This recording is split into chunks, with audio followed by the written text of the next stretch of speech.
Mesdemoiselles, messieurs, on est très heureux de vous retrouver du côté du stade Marc Burdet. Match extrêmement important pour les Colaisiens après 2 revers consécutifs face à Farvaniogo à domicile ici même. Et puis du côté de Verrier Sport, il est donc important pour les Chevaliers de réaliser une bonne performance face à Châtel-Saint-Denis. Une équipe qui a réalisé un très bon premier tour, qui pointe actuellement à 7 points des Colaisiens. Et bien évidemment, l'importance de ce match aujourd'hui, c'est de faire des points, surtout pour les Colaisiens, pour parvenir à s'éloigner de la zone dangereuse, la zone de relégation. Un match qu'on se réjouit de vous faire vivre en tous les cas. Au contrôle de ce ballon, il est mis devant par Corba, et puis accélération maintenant avec un cuir dans la profondeur. C'est très bien joué là, de la part des jaunes et noirs avec le tir. Ouais, c'est intercepté finalement par la Mers, le tir de Kylian Kibalabala, et ce ballon détourné par le portier du pied avec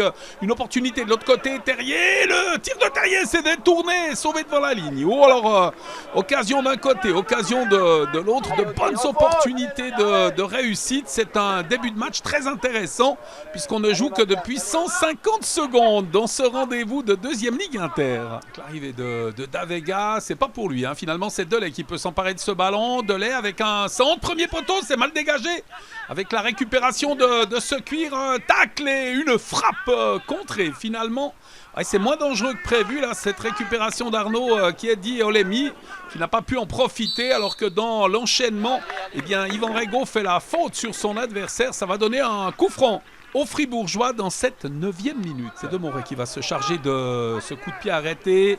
Pierre Demoré, coup franc de la 11e minute avec un bon ballon mis dans l'axe du terrain. Une déviation de la tête et puis la Mers qui peut s'interposer. C'était bien tenté là devant Kibalabala. Encore une fois, une excellente opportunité d'inscrire la première réussite. C'est un match équilibré qui nous est proposé pour le moment entre les deux équipes, et ce corner à suivre en faveur des jaunes et noirs qui se sont créés quelques belles opportunités pour prendre l'avantage sans les arrêts déterminants de la Mers avec un ballon boxé du point finalement. Ce contrôle du cuir par Nzouka. Nzouka qui va tenter le débordement. La frappe premier poteau et un ballon bien capté par la Mers finalement, qui peut s'emparer de ce ballon et qui va pouvoir dégager. Ce cuir sur Lonneux. Lonneux, appel de ballon. C'est bien joué là de Marco Delay qui a appelé ce cuir. Bien servi par son capitaine. Delay qui revient dans l'axe du terrain avec une frappe directement dans les bras du portier Axel Sachs, qui va pouvoir dégager son équipe. On est pratiquement au quart d'heure de jeu dans ce match. Et on l'a dit, beaucoup de rythme posé par les deux équipes dans ces premières minutes. Donc, ce corner et cette opportunité sur balle arrêtée.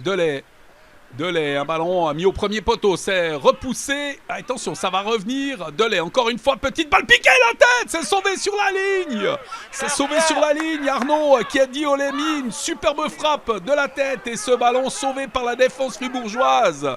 Oh, c'est la plus belle occasion depuis le début de ce rendez-vous. Avec ce corner qui est revenu dans les pieds de Delay. Et Delay qui a adressé un très très bon centre d'ailleurs à Olemi. On reste à 0-0, mais s'il y avait 2 partout dans ce match, on n'aurait pas eu à crier au scandale. Partie de qualité qui nous est proposée. Ce ballon intercepté par Mario Roberto Papa, il va venir devant lui, Giraud. Giraud qui se retourne, il se met dans le sens du but. Giraud avec l'appel de balle de Kibalabala, il l'a vu, il n'y a pas de hors-jeu. Rego qui coupe. Et l'arrêt de Fabien Lameur, superbe parade. Une de plus pour le portier genevois. On le disait juste avant cette action, d'anciens joueurs présents pour l'occasion. On pense à Pizino, on pense à Bijard, à Kilé également, et puis Dijou, d'anciens joueurs qui sont présents pour ce rendez-vous, ce match tellement important pour les Colaisiens, des Colaisiens malmenés avec ce corner et un ballon qui passe tout le monde en revue. Et puis le FC Coleb aussi peut également compter sur 2 grands supporters, Michael Pache et David Salan, joueur du Grand Saconnet, présent pour l'occasion. Il était déjà présent, Salan, du côté de Verrier Sport, ancien joueur de Coleb aussi, mais également de Mérin. Avec ce ballon contrôlé par Lonneux, l'arbitre qui laisse jouer, estimant qu'il n'y a pas de faute, ça permet à Delay de relancer, de mettre sur Terrier, c'est bien joué. Terrier qui va venir affronter le portier Sachs. Terrier, le tir, c'est sauvé.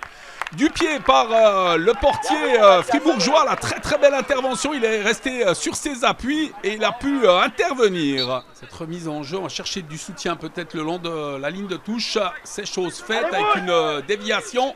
Une opportunité de repartir. Il y a Giraud au centre notamment. Ballon mis au retrait. C'est très bien joué. Le tir, oh, il n'est pas assez appuyé ce tir. Et l'intervention de Lamers. Audrey Nsouka idéalement positionnée dans l'axe du terrain. Dieu qu'elle était belle cette passe.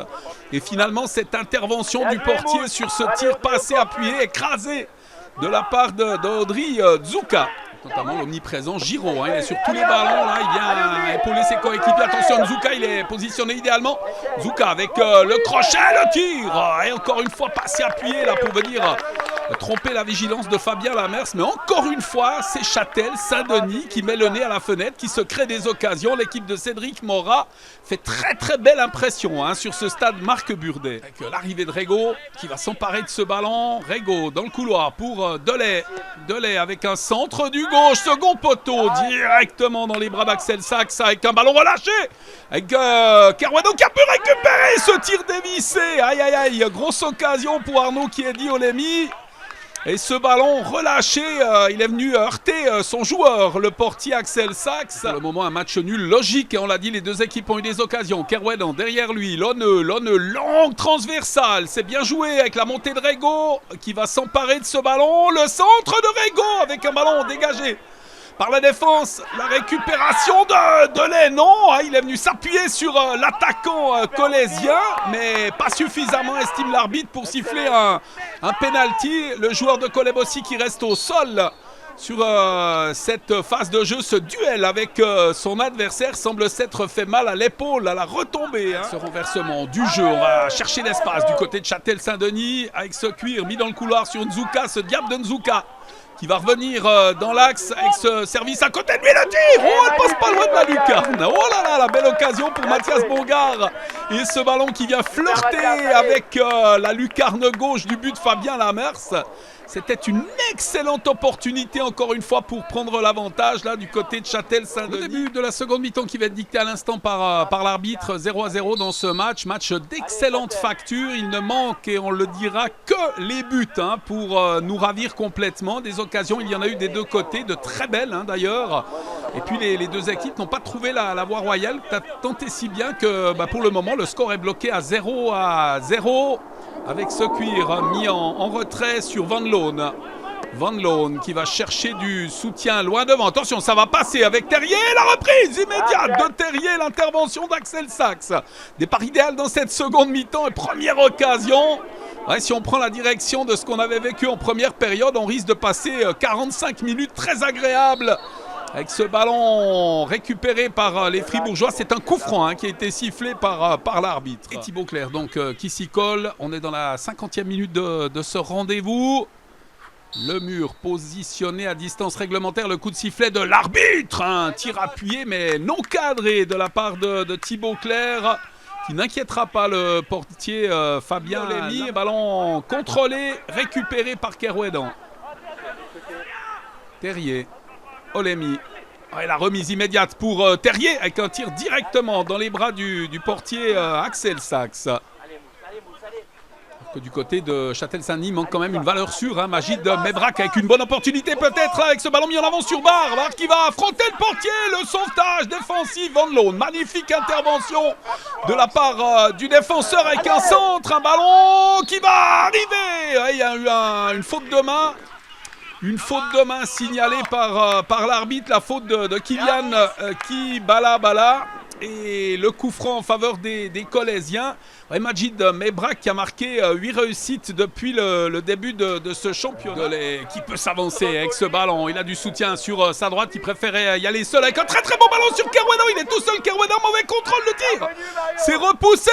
La frappe de Carasso. Et ce ballon qui passe à côté du cadre. Oh, quelle était belle cette opportunité de prendre l'avantage, encore une fois, mais cette fois côté Chevalier, là, avec ce tir finalement de Samuel Carasso, alors que sur l'action précédente, Kerwedan n'a pas pu contrôler le ballon comme il aurait voulu pour se mettre rapidement dans le sens du but et venir tromper le portier Axel Sachs. La remise en jeu, et c'est Carasso qui va s'en charger pour son équipe. Il vient devant sur Olemi. Olemi, il résiste à son adversaire avec le centre d'Olemi. Un ballon repoussé, Kerouédan à la retombée de ce ballon, la reprise, elle est manquée de Lonneux, le sauvetage magnifique d'Axel Sachs. Première tentative de Lonneux, il échoue, la seconde, il frappe, il trouve le but. Et c'est Axel Sachs qui met son veto, belle, très belle nouvelle occasion pour les hommes du président Mehdi Derouazi, toujours 0-0, on est à l'heure de jeu. C'est mis devant hein, avec l'arrivée de Bouya, Bouya qui s'empare de ce ballon. Ouais, la passe en retrait, c'est bien joué sur Thibaut Clerc, le tir de Thibaut Clerc par-dessus, meilleur buteur, on l'a dit, de l'équipe de Châtel-Saint-Denis en l'absence de Majid Mebrak. Ils ont les 2-8 réussites depuis le début du championnat. Van Loon au coup franc, 10 minutes du terme de la rencontre. Van Loon avec un ballon mis au second poteau. Albanese, c'est but! Ah, c'est super! Bon, le but marqué par Maxime Albanese, rentré il y a 7 minutes et qui vient marquer le 1-0 pour Kolebossi. La voici, cette première réussite tant attendue, elle aurait pu tomber d'un côté comme de l'autre. Finalement, c'est côté colésien avec cette superbe reprise de volée de Maxime Albanese qui donne l'avantage aux Colésiens à 9 minutes du terme de ce rendez-vous. Il parvient le contrer ce ballon avec la bonne récupération et Kerouédan qui peut relancer. Kerouédan qui va venir en avant. Oh, joli! Très joli le contrôle du buteur Albanese avec un contre. Il est favorable aux Colésiens. Avec un crochet, on cherche des solutions. Fazia, le tir, c'est repoussé par le portier. Très belle intervention d'Axel Sachs, très belle occasion. Jolie volée également de la part de, je présume, Fazia. On reste à 1-0 avec un coup franc en faveur des jaunes et noirs. Ce coup franc va être tiré par le capitaine Lohan Grumzer. On s'active un peu dans les arrêts de jeu de cette rencontre du côté de Châtel-Saint-Denis. Dernière seconde de ce rendez-vous, on est dans la 50e minute de cette deuxième période avec un contre, ballon qui est resté la propriété d'El Taïar avec un dégagement maintenant et ça va peut-être donner une occasion de l'autre côté. Avec un ballon dégagé, c'est Davega qui était en possession de ce cuir et l'arbitre qui met un terme à la rencontre sur cette victoire de Kolebossi face à Châtel-Saint-Denis. On se congratule du côté des Chevaliers, on connaît l'importance de ce succès aujourd'hui. La barre n'était pas très loin et grâce à ce succès, elle peut s'éloigner pour les hommes d'Yves Miaville qui remportent une victoire face à une très belle équipe de Châtel-Saint-Denis qui, avouons-le, aurait mérité un match nul avec la performance réalisée aujourd'hui à des points. Cette équipe fribourgeoise va encore en réaliser. Alors, avant de nous quitter, on va entendre quelques réactions sur ce très joli succès des Colésiens devant les deux joueurs du Grand Saconnet, Michael Pache et David Salan. Non, on se regarde depuis le début avec Potter, justement. Je savais qu'il allait tirer le coup franc. Il me voit de loin, je lui fais l'appel et puis elle rentre. Ouais, match tendu aujourd'hui. Ça aurait pu balancer d'un côté comme de l'autre. Un très match de football. On a vu contre Farvani, c'était un petit peu léger. Aujourd'hui, vous avez vraiment fait un gros match. Ah non, c'était un beau match du début jusqu'à la fin. Il y a eu beaucoup d'occasions des deux côtés. Et puis heureusement, ce soir, ça a payé pour nous. Il fallait ces points. L'entraîneur nous a dit que c'était 13 points à la clé là, pour pouvoir s'en sortir. Déjà 3 points, il en reste 10. Ah, exactement, ouais, mais bon, on fait match après match et puis ça va le faire, on est confiant. Voilà, on a vu aujourd'hui que l'équipe a de la volonté et a du caractère. Ce n'est pas toujours le cas. On a vu à Verrier, ce n'était pas le cas. Ça, c'est clair. On sait que vous avez du caractère. Et chaque saison, c'est un peu pareil. On arrive vers la fin de la saison et on voit que Kolebossi. Ouais, c'est exactement ça. On joue match après match. Des fois, ça passe, des fois, ça passe pas. Aujourd'hui, c'est passé. Donc, tant mieux, on va fêter ça. Très frustré. Je pense qu'on en méritait mieux, en tout cas un point. Le match était vraiment serré. Ça s'est joué à un détail. Une erreur défensive, on l'a payé cash. Et puis je pense que le match aurait pu basculer comme du côté de Collet comme du nôtre. Mais au final, ils ont été plus concentrés. Ils n'ont pas fait d'erreur défensive. Et nous, oui. Et ça se paye. Dans des matchs comme ça se paye cash. Ça provient de quoi exactement? Parce que bon départ de championnat, 30 points là, puis tout d'un coup il y a eu ça a stagné un petit peu. Ça provient de quoi exactement? Il manque d'effectifs, mais qu'est-ce qui manque? Il y a eu du changement dans l'équipe. Des joueurs qui sont partis, des joueurs qui sont arrivés.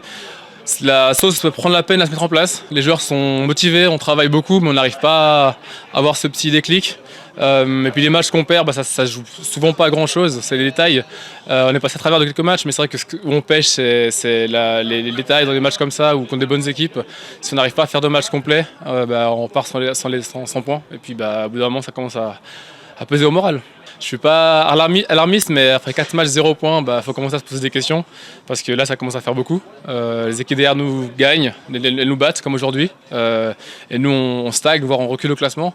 Donc il n'y a pas de feu au lac, mais il faut qu'on se mette un coup de pied aux fesses, sinon ça va être compliqué. C'est bien qu'on a eu une réaction parce qu'on a eu deux derniers matchs qui étaient compliqués, que ce soit contre Farvani ou contre Verrier. Et puis les joueurs, ils ont fait le taf.